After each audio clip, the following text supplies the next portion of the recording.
Ladies and gentlemen, welcome to the first official rendering of the Undercard podcast. I'm your host, J.R. Lonergan. With me, as always, is my illustrious co-host, Ben Gray. How you doing? Doing good, sir. So let's jump right in.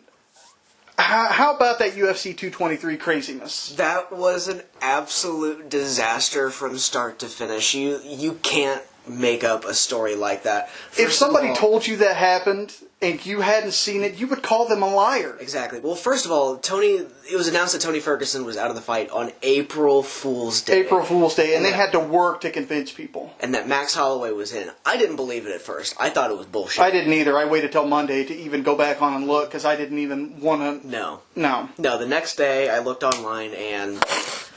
Ferguson's still out, Holloway's in, which is a great fight. But great fight, a great idea. Terrible notice. Holloway's a big, a lot of weight cut. It wouldn't have been a great fight, I don't think. But no. Kudos to Holloway for stepping up. No, yeah, absolutely. Max Holloway's a special kind of person for stepping on 6 days' notice and taking on easily probably the scariest dude at 155. Absolutely. Maybe in the whole UFC. Possibly in the UFC, because nobody creates that kind of aura. No, the only guy I can think of other than that is maybe Francis Ngannou. Maybe, and that's been kind of cracked. That was shattered, yeah. But 6 days out, Max Holloway agrees to fight, and we get to the weigh-ins on Friday. And he's deemed by the NYSAC medically unclear to fight. Medically unclear to fight. I think was it the weight cut? Was it the weight cut? I think it was just too much weight in that short amount of time, because he was probably walking around about 175 at least. Big dude. He's a big dude. He's a big featherweight. Big guy, and he's never had a problem making weight, but on 6 days' notice, that's not really something you can do. Especially as he had talked about bulking up to lightweight, because he's pretty much beat everybody on his way to the belt. The only guy he had left was Frankie. That's about Frankie it. and Ortega at this point. point. Frankie and Ortega, that's about it. And Frankie's pretty much out, unless he wins. Spoiler alert. Yeah. Well, Max Holloway's out. And they're trying to get Pettis in, right? That was their first option. The first choice was Pettis. Pettis asked for too much money, which I think is bullshit. Former champ, that's the money fight to make. Yeah, absolutely. That was the best fight they could have made. I think he either made championship weight, or they were discussing this while they were still having weigh-in, so he had the opportunity to make championship yeah, I think he did end up making championship weight. He did weigh in right on the nose. So, Pettis wanted more money. UFC told him to kick rocks. Paul Felder's in now. Paul Felder was considered ranked too low. He wasn't ranked at all in the UFC. He wasn't ranked at all. Now, and then, okay, so we'll come back to Paul Felder. Paul Felder was not allowed because of his ranking. And then they bring in Ally Aquinta. Ally Aquinta ranked number 11. Decent ranking. A good fighter.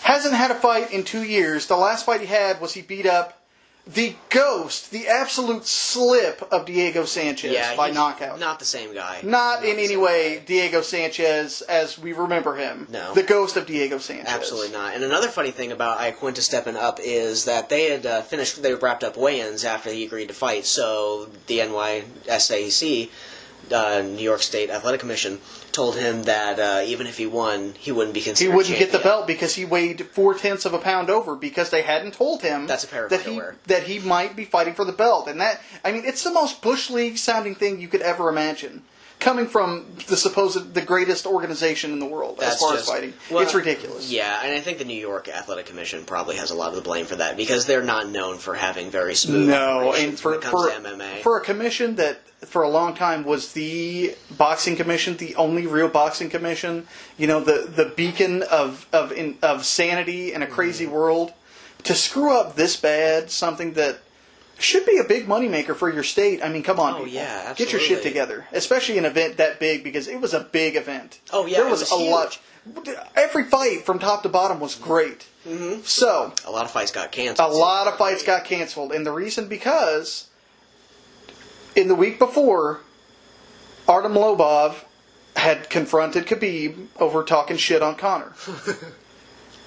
So Khabib and all of his Russian goons came up and started trying to intimidate Lobov, which, you can't intimidate a guy with T-Rex arms. No, he's as unintimidatable as you could get. No, he doesn't care. And two, don't piss off an Irishman's friends, because Conor ended up coming in with a bunch of goons of his own, throwing a dolly through the window and causing just complete havoc.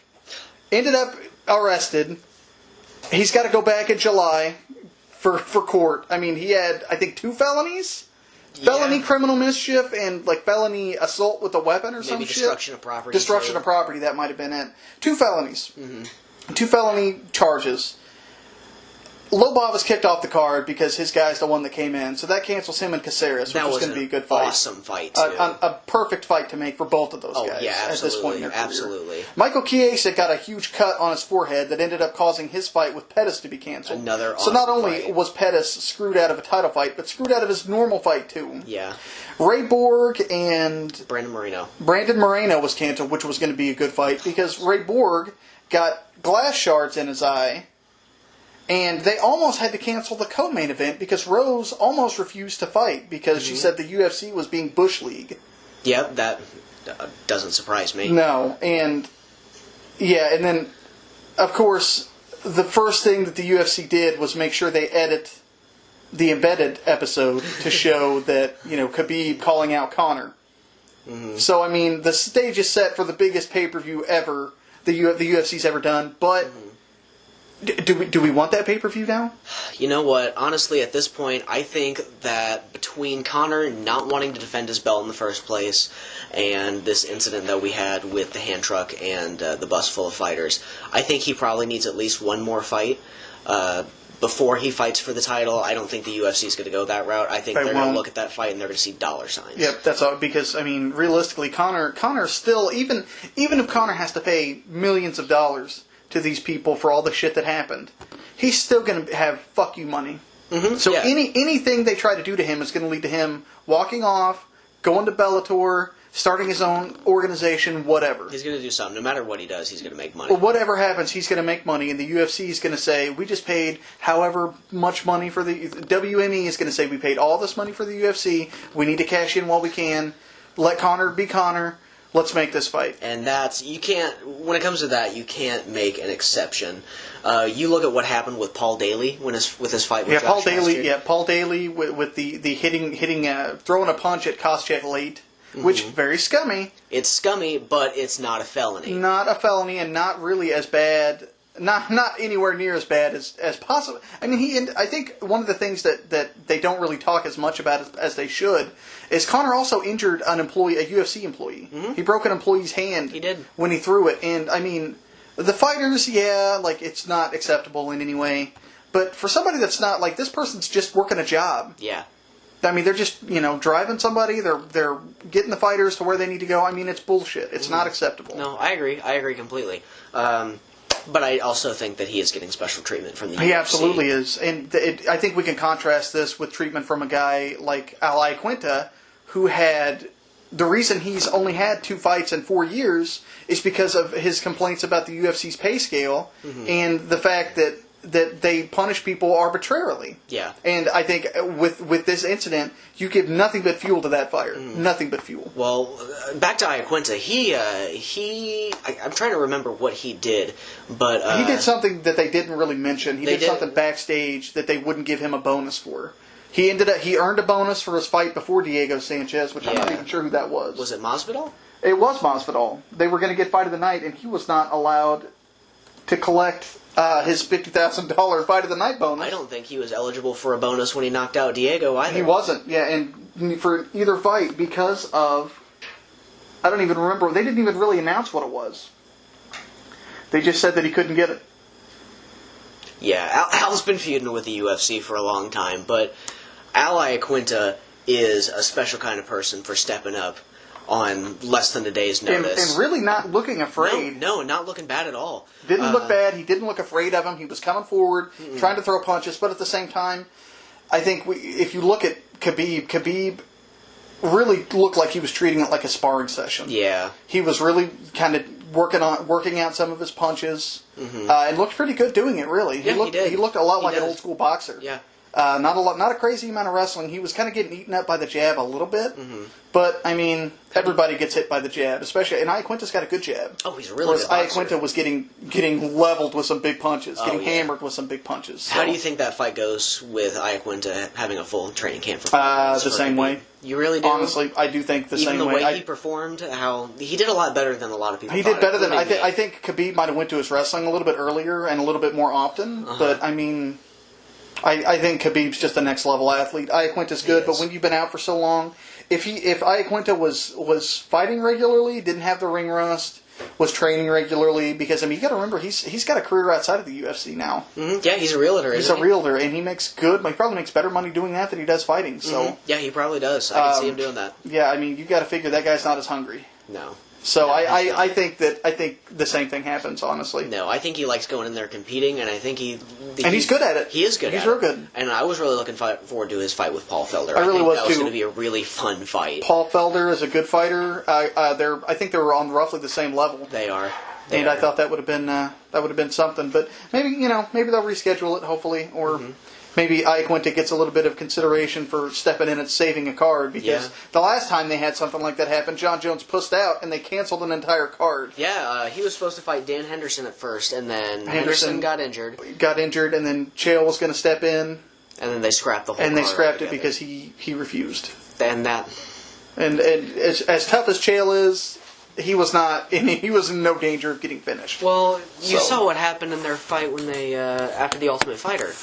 How John smashed him. He ended up breaking his toe really bad. Yeah, but honestly, that was strictly an accident. It was an accident. If that would have went past the first round, that probably would have been stopped by the doctors. Yeah, they would have had to, because his toe was nasty. It was hanging off. Yep. But, I mean, the card ended up really good.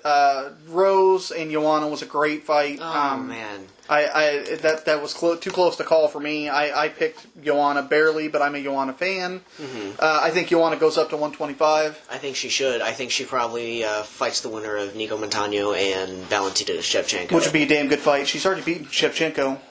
In kickboxing, she has twice. She, yeah. So, the Montano Shevchenko fight hasn't been announced yet. Not but yet. You kind of think that's the fight. It's got to be. It's got to be the next one. I think Montano wins that. Honestly, for real? I do. No, I think Shevchenko smashes her. I don't think Shevchenko. She's competed at a high level. She has, but I don't think that means anything. Look at Rose. Look at Rose beating Joanna. I don't think Shevchenko's kickboxing is going to be enough for Montano. Really? I don't, because I don't think she doesn't put enough pressure. She doesn't wrestle enough. She doesn't fight in the clinch often enough.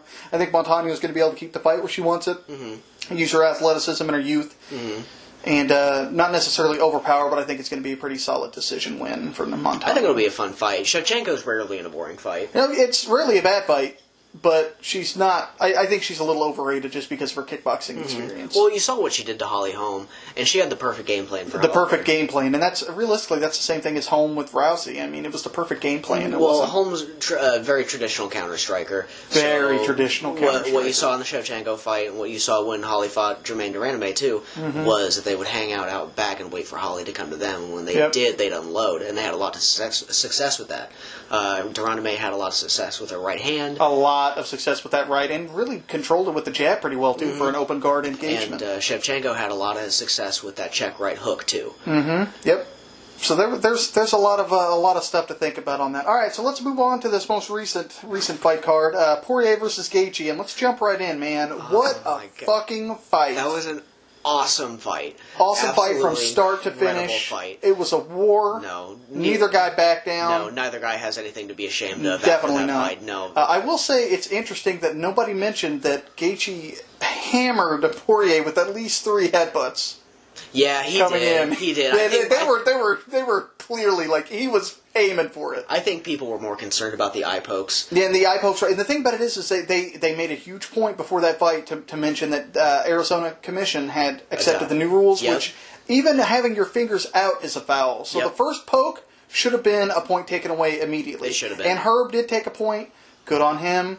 But I think he was losing control of that fight just on that. And I think Poirier was pretty rightfully pissed about it. Oh, no, absolutely. During the fight, him and his corn both. You saw his eye the next day, how beat up it was. Oh, yeah. You got to think that the eye pokes have something to do with that. For sure. And it was, I mean, I don't think Gaethje's a dirty fighter, but no, I absolutely think not. Gaethje's as clean as they come. But I think it's cage fighting. Exactly. Shit happens. But I think the referees have to have more control over it. Those leg kicks, man. Gaethje might be the best leg kicker in MMA right now. It's him and Barboza. And I think Gaethje's are better just because he knows how to use them better. I think Barboza's are probably faster, but I think Gaethje kicks harder. Gaethje kicks harder, and Gaethje uses them more strategically, I think. He's very good at landing those leg kicks inside close in the clinch. In the clinch, yeah. Yep. He's really good that at a couple fighting in times. phone booth. Yep. I I think if he'd have fought more in the phone booth and more in the clinch, he would not have gotten knocked out. No. I think that he went to the well of the leg kicks one too many times. If you notice, kicking in an open guard engagement like that, when you're leg kicking, your feet are way out of position for a long time. And that's what Poirier hit him with, a counter Poirier off the leg was kick. hitting him with those counter lefts, and actually the last one that set up the knockout, when he hit him, Gaethje had put his feet back down, out of position, and he was basically just side on and just ate it full force. If he had been throwing more body kicks, maybe more clinches. And then when he got hurt, he wasn't trying to tie him up or take him down? No, that was the part that really baffled me, because Gaethje's an excellent wrestler, and he never even attempted to... Not once. He never attempted to clinch up, or he never set up a takedown. And they were there. They were there from the leg kicks and the punches. Yeah, and you saw Poirier shoot, and he took Gaethje down once briefly, but... Yep, Gaethje scrambled right back up. Mm-hmm. Yeah. But, good stuff, yeah. Man, but what a fight. It's got to be up there with Fight of the Year contenders. Definitely. It's got to be at the top of the list. It's a contender, absolutely. And, how about Gaethje eating cookies and asking people why they were so down in the post-fight scrum? He looked happy as he could have been from that. Justin Gaethje's the kind of guy that he doesn't care if he wins or loses. Yep. He's been very clear about that. All he wants to do is go out there, entertain the masses, and get paid. Put on an exciting fight, and that's what he does. And I think he's made, at least $200,000 from fight night bonuses alone. In 3 fights, 2 of which were knockout losses. Yeah, that's telling you something. That's telling you something. Well, he got Fight of the Night, Knockout of the Night, Performance of the Night now against Michael Johnson, and then he got Fight of the Night against Alvarez and Poirier now too. And Poirier now, and rightfully so. Absolutely. I mean, every time you look at year-end awards, Gaethje's always going to be at the top of that list. Absolutely. He's either going to be at the top or near the top. If he can stick around long enough, which with his style it's hard to say, he could rival the Nate Diaz and Joe Lozon for post-fight bonuses. He really could. But he said he's got 5 fights left. And and does he? Let's think about the way he fights. Does he have 5 fights left? Are you thinking he has more or less? I think if he changes his style, he could go on and on. Just because of how good on the inside. I don't think he changes either. I think he's probably got 2 or 3 fights left. As soon as his chin's cracked, they're going to convince him to retire, and I think rightfully so. Yeah, as soon as he takes a punch that he would normally take and goes to sleep, he's not going to hang on like Chuck Liddell. No, I think Trevor Whitman, as an awesome coach, is going to put an end to that. Mm-hmm. So what's next for Gaethje? I think Gaethje fights Pettis. You think he fights Pettis? I think that would be a great fight. I think it'd be a good way to get back on track and let us know if his chin is cracked. Mm-hmm. As good as Pettis is as a striker, I think Gaethje's style is tailor-made to beat up pretty strikers like that. Yeah, with the leg kicks. You see that Pettis has a real big problem with pressure. You saw that in the Dos Anjos fight. Yep. You saw it in the Eddie Alvarez fight. Yep. And he also has a problem with leg kicks. You saw that in the Edson Barboza Absolutely. fight, too. He has a problem with both of those styles, and that's Gaethje 101. And he has a problem with wrestlers. Yep. And if Gaethje decides to wrestle. That's a big if. If he decides to wrestle, then that could be. But that's the thing, man. Other than some of his early fights you can find on YouTube, you don't really see much wrestling at a Gaethje. No, you really don't. You really don't. He has a few slam knockouts, but that was, I think, when he's either shooting it on double legs or he shot the double and the guy had the triangle. That's the most famous one where he powerbombed the guy. Yeah. But I've been thinking about this a little bit, and I'd like to see Gaethje against Oban Mercier. That would be a good fight. And I think that might be a win-win situation for the UFC, because on one hand, if Gaethje wins, he's back on track. You have this outside talent that you signed, that you've invested a lot of time and money in to promote. Yep. And he wins, back on track, right? Yep. If Oban Mercier wins, which is a very real possibility, it's absolutely possible. possible. He just starched Evan Dunham, and Evan Dunham's no joke. Evan Dunham is a tough dude. No joke. Leather tough. But if Oban Mercier wins, you have this young kid from Canada who is a very likable guy. He's a gentleman. Yep. He's funny, and he goes out there and he fights. He's entertaining. Yep. And I think that's a guy that you can promote. You could promote that guy, give him the rub by beating Gaethje, and Absolutely. realistically, if Gaethje loses, it's probably going to be a knockout, which is very unfortunate. But, if he had spent 2 years less in the WSOF and had come to the UFC earlier, maybe we would be talking about Gaethje versus Conor right now. Maybe. And not Conor versus Khabib. Yeah, that's very possible. But Justin Gaethje, no matter what happens at this point in his career, is going to be remembered for what he is, and that's an action star. An action fighter, and honestly, a really cool guy. Cool guy. Yeah, if you watch The Ultimate Fighter with him on it, he was a good coach. He gave a shit. Mm-hmm. He made an effort to make sure everybody had what they needed. Mm-hmm. I don't know.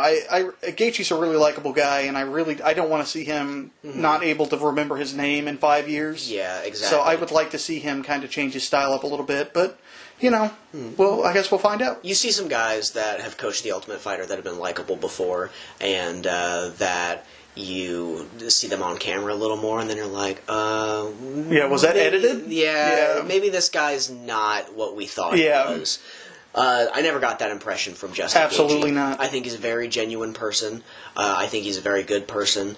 And most of all, he's a wildly entertaining fighter. Extremely entertaining as a fighter. Yep, he's not the kind of guy that's going to go smashing windows out. No, absolutely That's the kind of guy you could hitch your car to. Absolutely and not. That's exactly what the World Series of Fighting organization did. And if he could get back on track, UFC could do the same thing. They could. Let's move on next to Carlos Condit and Cowboy Oliveira. What do you think of this fight?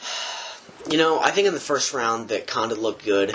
He looked a little revitalized, but it wasn't really the same. Yeah, he didn't have the same. He didn't look like the natural born killer. He looked like Carlos Condit coming in to have a fight. No. And there's nothing wrong with that.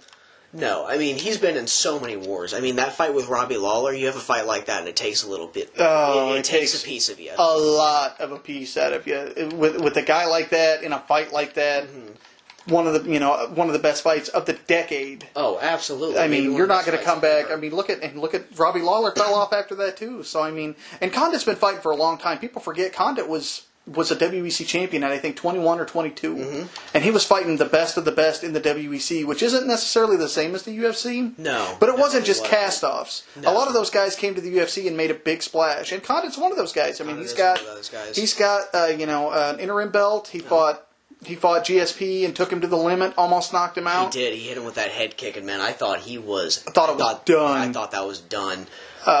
Martin Kampman, there are a lot of good fighters that Condit fought. Rory McDonald. He did beat Rory McDonald. He beat Rory McDonald at the last minute. I mean, it just seems to me like maybe the trains come off the tracks.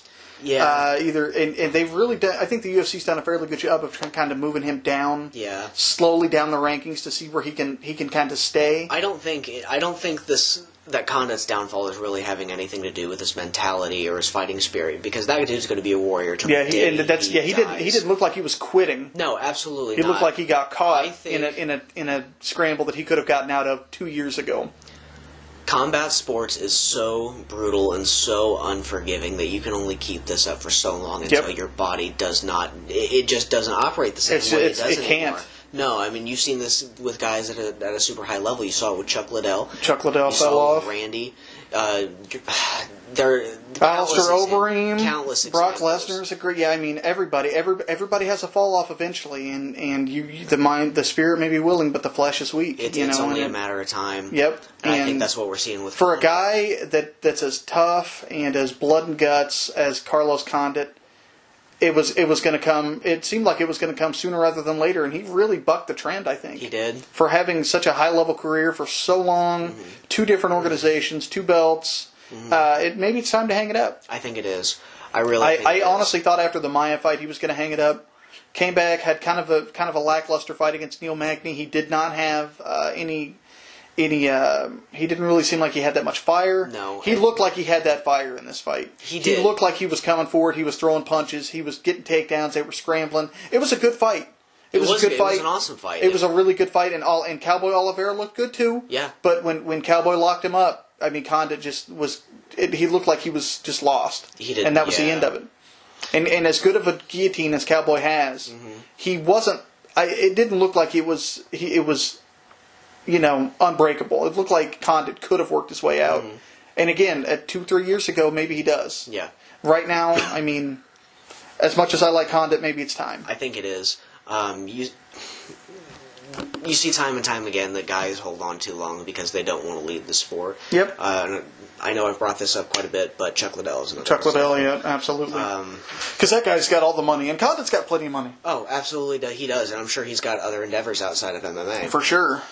And he's talked about that, in multiple interviews. But I mean, when you love something and you've given so much of your life to it, it's hard to give it up. It's like you can almost compare it to a breakup, really. Mm-hmm. I mean, if you love something like that, you don't want to let it go. When you're married to something like that, even when it's time, in your mind, it's never going to be time. It's probably and it's probably best if he does retire. And I'm surprised that the guys at Jackson's haven't said But I mean, I think who was it?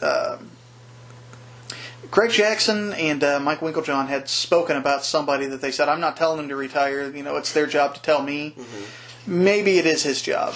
If you care about somebody, because they've been together since he was 15. You got to think that's not just a coach anymore. That's a friend. Yeah, that's a friend. That's family. That's a friendship you're going to have. Almost 20 years worth of ups and downs. I mean, you do have the right to tell him. You need someone to tell you it's time. And his family. Family should. He's got a great family. He's got a great family. Carlos Condit's a great guy. He's always been a great guy. And if he does decide to hang it up and leave the sport, I'm going to miss him very much. Absolutely. And the sport will be a slightly worse place for him. Guaranteed Hall of Famer. Absolutely. Guaranteed Hall of Famer. He has to be. He absolutely has to be. All right, moving on. Israel Adesanya and Marvin Vettori. What did you think about this fight? A split decision win for Israel Adesanya. I don't think it should have been a split decision. I think it was a pretty clear 29-28 for Adesanya. I was kind of worried that with the way the new judging works on the takedowns that Vettori was landing, that it might have been a 10-8, which would have led to a draw. That's kind of what I was thinking too. With the first round was close, and then the takedowns and the amount of ground time that they had. Mm-hmm. Adesanya looked good. His striking's very sharp. Ridiculously sharp. I'd like to see him throw more volume. He's in very good shape. He didn't look tired once in that fight. He didn't look tired, but he did look discouraged in the third round. When he got taken down and he wasn't able to just shuck him off, he looked discouraged. And that's something you get when you have a young fighter like that. A young fighter that came. I think he was in Glory. Mm-hmm. Really great kickboxer, but not really that well versed on the ground, and not even necessarily on the ground, but his takedown defense and his scrambling isn't really up to snuff. And you could tell that he's worked it. Mm-hmm. But you can also tell that he's not confident in it, because if it's not working right away, he started to mentally break. If that was a 5-round fight, he was going to lose. Yeah, and props to Vettori for going in there against such a tough guy and not quitting. Not quitting at all. No, absolutely not. He was storming forward, and he thought he won. Yeah, he never stopped trying to win. Yep. And again, props to him for that. But Adesanya on the feet is just on another level. Absolutely. I don't see a lot of guys at 185 right now that have that kind of striking. Whitaker, maybe Kelvin Gastelum right now would have they're both good strikers, but I don't even think they're on the same level striking with Adesanya. Mm-hmm. But I think guys like that. There are a lot of guys at middleweight right now, especially, that have good enough wrestling skills that they can transfer back and forth, and I think that's exactly where that would go. It would be a lot of the guys are looking at him and saying, this is the guy I got to wrestle. Yeah. I got to use my strikes to set up my takedowns or set up takedowns off of his strikes, and that's got to be the end of it. Because as good of a striker as he is, you can't stand in the pocket with him. No, absolutely. You can't stand at range with him. You can't really tie up with him. Absolutely not. You've got to get him on the ground and wear him down. Guy on his back. Yep, you got to wear him down, get him on his back. Go ahead. Watterson versus Casey. What do you think of Michelle Watterson in this fight? I think Watterson looked good. Courtney Casey's a very big, strong strawweight, and Watterson was the Invicta Atomweight champion. She was tiny. She was She's still tiny. She was like 3 or 4 inches shorter than her. She's not a big strawweight, but she out-wrestled her. She out-grappled her. She outstruck her in moments. Mm-hmm. Casey was really trying to throw some volume, and one thing that Watterson doesn't do is volume. Mm-hmm. But she's a good pinpoint striker, and she was really pinpointing. And she's got very good kicks. They're not very powerful, but they're accurate, and she throws them very well off the break. And the side kicks are really good. I think she puts a lot of weight into the side kicks and does a really good job of stuffing movement. Well, she knocked Casey down with a side kick. She knocked her down, and she hit her in the chest with the side kick, and it didn't look like she just pushed her down. No. Casey dropped. Yeah. So, I mean, it was powerful. Watterson's she's a very good fighter. She's a very good ambassador to the sport of mixed martial arts. Absolutely. She's a very nice person. Absolutely. Absolutely beautiful, by the way. Beautiful, a gorgeous woman, great fighter, super skilled, tough as nails. Tough as nails. Mentally just tough as shit. Where do you think Michelle goes from here? Because I think she's just coming off of a losing streak. She lost to Rose Namajunas and then Tisha Torres. Yep, she's coming off of a 2-fight losing streak. I think a fight against Felice Herrig would be fun. I agree. I think because Felice is coming off of a loss to Carolina. I think that would be a good fight. And it would be an action fight, I think, as both of those girls throw down. They come to fight. Both of them come to fight, absolutely. That's a very fun fight. Absolutely. What do you think about where's Courtney Casey go from here? Really, she's only got a couple of decent wins. Mm-hmm. Well, she's got two fight losing streaks in the UFC. She's lost 3 out of her last 4. Mm-hmm. She beat Jessica Aguilar and Randa Marcos. Mm-hmm. Well, I feel like that fight her next fight depends on what they want to do with the rest of the division. Yeah. If they want to push Tisha Torres after she just lost to, who did she just lose to? Did we just talk about it? She lost to, it was Jessica Andrade. That was right, Jessica Andrade. And no shame in that, because she's a monster. No, Jessica, she's a monster. If they'd like to promote Tisha Torres, which I think they should, I think that that'd be a good fight for her to come back to. Yeah. Courtney Casey's a very big, strong 115er. Yeah, she's big. And I think Torres is a very strong 115er, too. I think it'd be an interesting fight. I think it'd be a fun fight. Torres throws a ton of volume, and her kicks are very good, too. She does have really good kicks, and she's really good on the inside, and I think Casey has a problem getting hit to the body. Mm-hmm. Honestly, Courtney Casey didn't show me that she was really a UFC fighter in this last fight. No. She didn't turn up the heat when it seemed like she was losing. Even though it was a split decision, you could make an argument it was a pretty clear, unanimous decision for Waterson. I wasn't listening to it. At worst, 29-28 Waterson. I was just watching it, and I looked at it, and I thought, that's pretty clear win for Michelle. Yeah. So I don't know. Maybe Casey goes to Invicta, gets a little bit more experience. Yeah. She's not really a great athlete. Mm-hmm. She doesn't really turn up the heat. She doesn't really have a lot. Yeah, I mean, she's not bad, but she's not really. Mm-hmm. She's not really going to put herself in any conversation anytime soon. Maybe it's time to cut ties. I wouldn't be surprised, honestly. Invicta seems like the place to go. Invicta would be the best place for her, I think, and I think that's where she came from. Mm-hmm. Something I'd like to go back to. We praised Justin Gaethje so much for going out on his shield the way he did against Dustin Poirier, but we forgot to talk about the man who won. We forgot to talk about Dustin Poirier. Dustin Poirier. Man, those hands were... He was throwing those left hands, and they were laser-guided. He has got fantastic boxing. His head movement looked good. He wasn't taking a lot of really flush punches. He didn't take a lot of body shots. Mm-hmm. His movement was really good when he wasn't getting leg kicked, and even in spite of the leg kicks, he was still coming forward, cutting tight angles. Mm-hmm. He hit him with the jab a couple times. Mm-hmm. Stiff jab. If you look at Gaethje's face after the fight, the only real marks on his face were from the jabs. Yep. And Dustin Poirier is a guy who's been in the UFC for so long. What, this is his 20th fight? I think this is his 20th fight, yeah. That's a lot. And he was young. He came in as a young man. He did. And he's grown up in the UFC, and really grown up. He started to hit his stride. Absolutely. I think as a fighter, as a person, and just in general, Dustin Poirier, we've seen him grow up since the beginning. I think to me the biggest measure of his maturity as a fighter, he didn't once complain about the headbutts, and he only complained about the eye poke after the ref had already said something. Honestly, I thought at the end of that last round that he was out. I thought that he was going to come out and get knocked out. I thought he was too. And he came out and ate a flush leg kick and drilled Gaethje with the hammer from hell right on the shin and knew right away it was over. And he proved us wrong. And put on the volume and proved us all wrong, man. I would say, honestly, the way the UFC lightweight division is set up, I would say he's probably going to have to take at least one more fight, but I think that man's title shot ready. I think you put that guy in with Tony Ferguson for an interim belt right now. Yeah, well, I don't think you can do. I don't think Conor's going to fight Khabib. You don't think so? No, I don't think. I see the dollar signs around that fight, but I can't justify having that fight after what Conor just did. I think that Khabib needs to fight Tony because Tony's got a shorter window in his career. He's 34. He's coming off a couple of injuries. He needs to fight Khabib. I think he should, but I don't think he will. I think that fight's snake bit. I don't think that fight ever happens. If that fight never happens, that might be one of the ultimate travesties. I think what they need to do, honestly, is make it a 3-way and have all 3 guys preparing for everybody, and whoever gets hurt doesn't get the title shot. Well, who does Poirier fight then? Eddie Alvarez? An Eddie Alvarez fight would be good, but I think Alvarez has turned that fight down a few times. Poirier's come out a few times and said that he's turned it down. Poirier I don't know if that's that. true. Poirier wants that fight back. Poirier wants to fight back, but at the same time, man, I mean, shit. If you're at a point where you can move on from it and get the belt, I mean, fuck it. Who cares? Mm-hmm. So I think that's a rematch we need to see. I think it'd be a good fight. Absolutely. The first fight was an awesome fight. Amazing fight. I think Eddie was on the wrong side of that beating.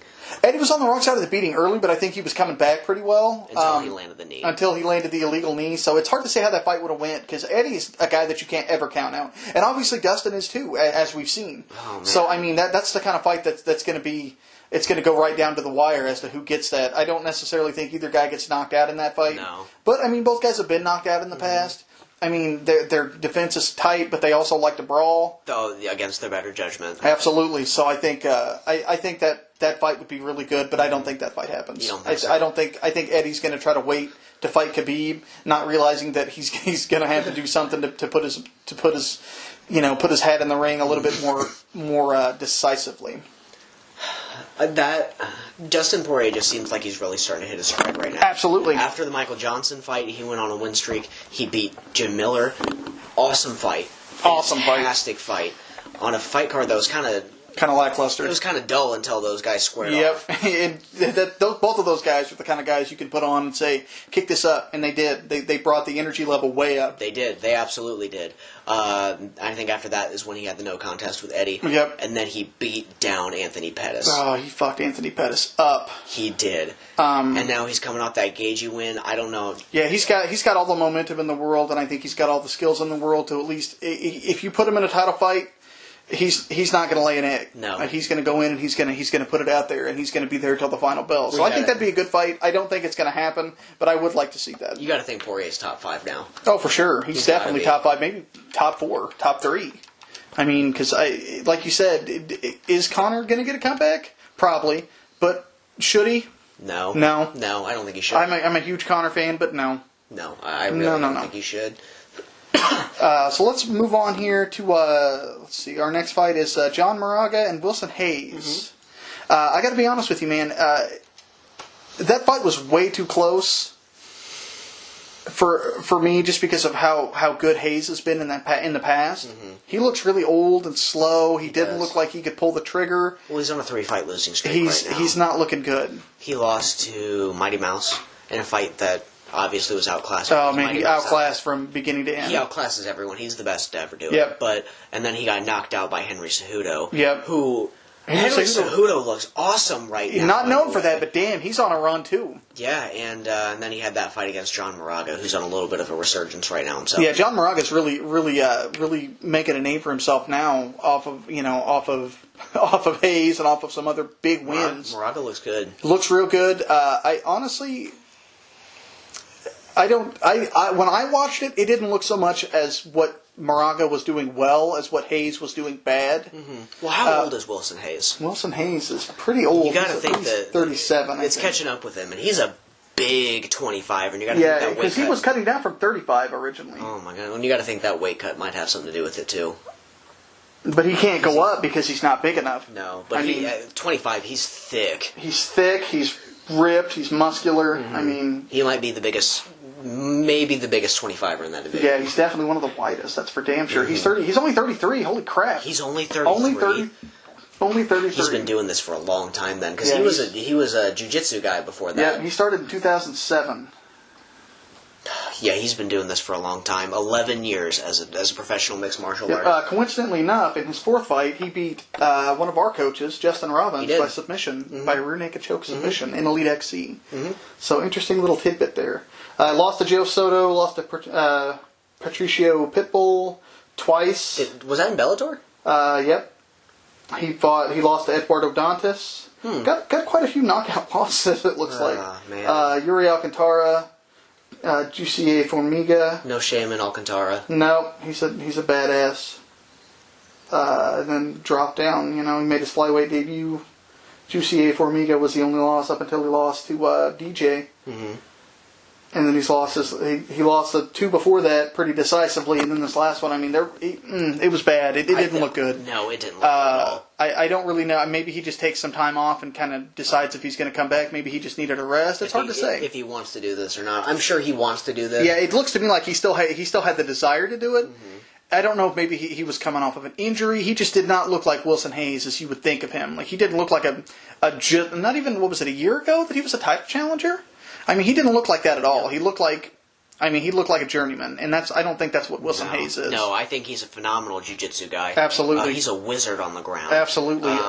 He might be one of the best guys in that division. One of the best guard passers off the top. Behind Mighty Mouse. Yeah, and Mighty Mouse it's not necessarily the guard passes that does people in off of him, but just as for one skill, if you look at Wilson Hayes, you look at him as a guard passer, and he couldn't. Even when he got Moraga down, he wasn't anywhere close to passing. He wasn't even really making that much effort. He didn't look tired. He just looked listless. He looked out of sorts. Yeah, he did not look good. So hopefully he takes some time off. Maybe comes back. Maybe comes back better. Maybe retires. Mm-hmm. There's not really a lot of talent at 125 right now in the UFC, even though there's a lot of out there. There's no sign of there being any talent. No, they're not going to be bringing a lot of people in for that. No. DJ's really the only guy that they've got, and I think DJ moves up soon, honestly. Yeah, because there's no worlds left to conquer at 125. No, there's not. He beat the record for most title defenses. Yep. You got to say he's the best ever. I think you have to. You have to. It's because none of other than his fight with Ian McCall, none of those fights have really been close. No, and he wasn't training full time. No, he was working a full-time job. Yeah. So until he got the belt, he was fighting part-time and was already one of the best ever. So yeah, I think you have to. So let's talk about Brad Tavares, man. That knockout. Brad Tavares looks awesome. What a fight. Strategically, just everything. He put it all together. His angles were good. He used the leg kicks to set up the punches high. Heavy leg kicks, too. Heavy leg kicks. You saw that in the Talis' latest fight. Good wrestling. His wrestling was good. The exchanges in the clinch were awesome. Mm-hmm. He did a lot of body work. In the third round, he just clobbered. Hammered him against the cage. He did a really good job of keeping him against the cage. Who was it that he fought? Keeping him against the cage and just leveled him. Yeah, I think he's really hit another level, and I think it's pretty obvious in his last few fights because he's won, a 4-fight winning streak. Last fight he lost was against Whitaker. Was Whitaker, yep. And that was, I think, 2 years ago? Because he was out. I think that might have been, was that 14? Damn, was it that long ago? I think it was before the Reebok deal. It was. It might have been 15 or 14. Yeah, he lost to Robert Whitaker in 2015. Yeah. Yeah, he beat Kyle Magalash, Elias Theodoru, Talis Latis, and then Christoph Yatkos, who he knocked out. Yep. Sorry, Christoph. And that's his second knockout loss in a row, too. Yeah, and Christoph's a tough guy. I mean, he's nothing to sneer at. Well, I think you look at Tavares' fight against Jocko and you think it's more impressive than it was. Yeah. Than it was when Hall beat him. Yeah. Because Hall got thrashed in the first round. I think that Christoph gassed himself. And I think that's Christoph's biggest problem is he gets himself kind of out of sorts like that. Gasses, yeah. I think he probably should have won his fight against David Branch. I agree 100%. I think, as much as I like David Branch, he has not looked good when he came back. No, he didn't. Well, I mean, let's look at the guys that Tavares has lost to. He lost to Aaron Simpson. No shame in that. No shame in that. A very tough dude. A serious wrestler. Yoel Romero. Another serious a decision. Wrestler. Tim Boach, he got TKO'd by Tim Boach, and that was in 2014. That was when Tim Boach was not the ghost of Tim Boach, but was still a badass. And then Robert Whitaker. I mean, he's only lost to a few people that are, everybody that he's lost to have been legit. Yeah, absolutely. Everyone he's lost to have been top 15, at least at the time. He beat Lawrence Larkin. He did beat Lorenz Larkin, didn't he? Yeah, he beat Tom Kong Watson. Man. He knocked out Phil Baroni. I mean, Phil Baroni's nobody special, but he knocked out Phil Baroni. I mean, he's had a pretty successful career. Even just now, I think he's been on a 4-fight winning streak, getting a lot of momentum behind him. He's really piecing his striking together well. He's really calmed down. He's not just spamming volume and spamming jabs and twos. Doing a good job of lining that. He lined that right hand up. He waited until Jotko looked at him just right and drilled him, and that was it. I mean, there was no way he was coming back. Who's next for Brad Tavares? Man, that's a really, really good question. Honestly, I'd like to see him get tested against somebody higher up. I wouldn't really mind seeing a rematch with Yoel Romero, but I don't think Romero's got enough time. No. I don't think Romero's got enough time left. I don't don't think a rematch would be fun, but I don't think Tavares is quite ready for it yet, especially the way that you've seen Romero improve with this. Yeah, Romero's been improving, but at the same time, I mean, I think his improvements haven't necessarily been athletic or anything like that. I don't think he's added anything. I think he's just cut away. I think he's just realized, hey, if I wait, I'll knock somebody out. I think a fun fight for Tavares would be Derek Brunson. It'd be a good fight. It'd be a really good Brunson's fight. coming off a knockout loss to Jacare. Yep. And they both need. Brunson needs a win bad. He does need a win. Bad. I don't think they do that because I think they're going to match Brunson with somebody that's lost recently. But that would be a good fight. Or maybe Uriah Hall. Now that would be a good fight. That would be an awesome I would fight. pay money to see that. They were both on the Ultimate Fighter. Yep. They were on Ultimate Fighter in the different times. At different times, yep. I think Brad Tavares was on the Ultimate Fighter. Ultimate Fighter 6, wasn't it? With Forrest and... No. He fought on the season that Court McGee won. I think that was the season that's right. Tito coach. That's right, yeah, okay. And that was a good season, too. That was an awesome season, man. Yeah, because he was on Chuck's team and trained with Chuck for quite a while. He's in Las Vegas now, but he was with Chuck forever. Yeah. Christoph Jotko?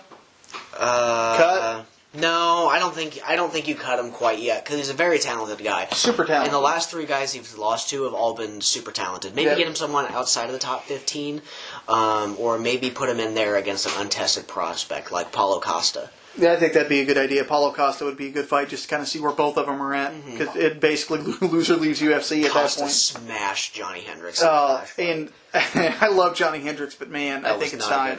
That was not a good fight. Paulo Costa's a big dude. I think Jotko and him both had the same issues with late fight conditioning. Yep, Not necessarily conditioning, but just being so big for Costa. And I think Jotko just gasses himself out with maybe push too high of a pace. Yep, he tries to push a higher pace than he can. He's still figuring it out.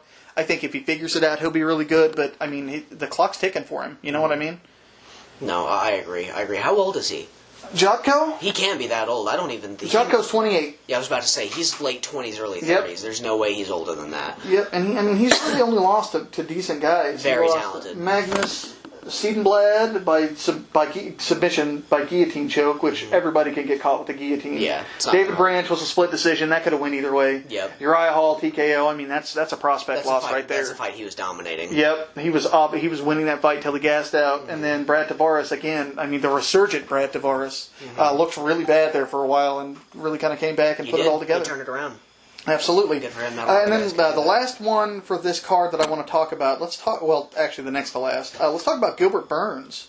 What a knockout that was, dude! Gilbert Burns is Jiu-Jitsu world champion. Jiu-Jitsu world champion with dudes dead with big hands. He's KO'd guys in his last 2 fights. His last 2 fights have been KOs, and they weren't just KOs. They were scary. Lines. Yeah, he flatlined that dude. It was bad. And Burns was supposed to fight someone else before this. He was supposed to fight Oban Mercier. Yep. Oh, what a fight that was. Yeah, and I think that's the fight they have to make now. Shit. I think Burns has earned a shot at the top 15. You think? I really do. I think that he should probably go in there. I'd like to see him against Paul Felder.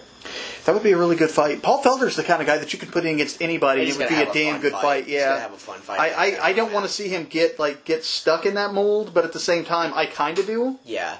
Well, when you win your UFC debut by knockout by spinning back fist, you're kind of labeled. You're labeled as a super exciting dude. Yeah, exactly. And he's a very talented fighter, all around. He's a huge 55er. He's mad. His arms, dude. He looks like an 85er. He does. But back to Gilbert Burns.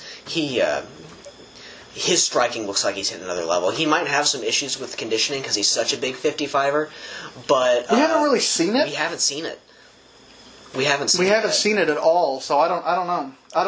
That's a question that remains to be answered. No, and as far as that. His striking may look a little raw and a little rough around the edges, but the power's there. Power's there, and you can make some hay off of that. Absolutely, you can definitely until somebody. And I mean, he's only going to get better with age. His defense is going to get better, and if he gets with good enough striking coaches, or if he keeps refining his striking, it's only going to get better. Absolutely. Power's the last thing you lose. As long as you've got everything else, absolutely, you can line the rest of it up. And I hope that Gilbert doesn't turn into someone who relies on that power. I don't think he will because he's got such a high level jiu-jitsu background. But I'd like to see him use feints and setups. That's one thing I think he would do better at. If he was throwing more feints, he could set those big rights up and those big left hooks up better. And he would be. I think he'd be setting up takedowns better too. I think you're right. And then we got one more fight. Adam Wieczorek, I think is his name. I'm guaranteed that I butchered that. He's a Polish fighter against Arjan Buller, the second omoplata finish in UFC history. Yes. What a finish. That's an incredible finish. And at heavyweight, too. You never see that in never see, nope. And there are a lot of guys that have a build for that. Mm-hmm. I mean, if you look at Stefan Struve, could be omoplating guys every fight. Absolutely. And the thing about it is he didn't start off with an omoplata. Mm-hmm. He turned it into a gogoplata, and then had to turn it over into an omoplata against the cage. I think Buller was winning that fight. Mm-hmm. Buller, I think he was winning that fight pretty decisively. I think you're right. Got caught. Man, I mean, prospect loss. It happens. It happens. Wieczorek, they needed some new blood, and man, it looks like they got it. Mm-hmm. Both of these guys going forward, I think, are going to be better. I think Bilar has more of an upside. Mm-hmm. Definitely a little bit more marketable. Mm-hmm. Definitely, probably going to be better long term, just because of his wrestling. His wrestling is so high level. Yeah. I think he needs to get with full time coaches, some better coaches. Jiu-jitsu and striking for sure. Jiu-jitsu, yes. Striking, 100%. If his boxing was better, I think he wouldn't have had to shoot for that. No. Because Wieczorek was kind of piecing him up with the jab a little bit before he shot in. I can't get over omoplata at heavyweight. It wasn't like he didn't have to do that much. He sat up and just did just a super basic day one. It seemed like he kind of crawled into it. Yeah, he sat up and just kind of moved up, and I mean. With a big guy like that, you're probably not going to be as flexible through your shoulders. And I think where it was set up too, just because it was against the cage, he couldn't forward roll. Mm-hmm. He couldn't step around him. I mean, he was stuck. There was no way out. No, it was done. No, there wasn't. No. Awesome fight. Well, next week we've got a really good card coming up. Edson Barbosa versus Kevin Lee, and we're going to talk about that on our next episode. So thank you for tuning in, and tune in next time. Thank you very much.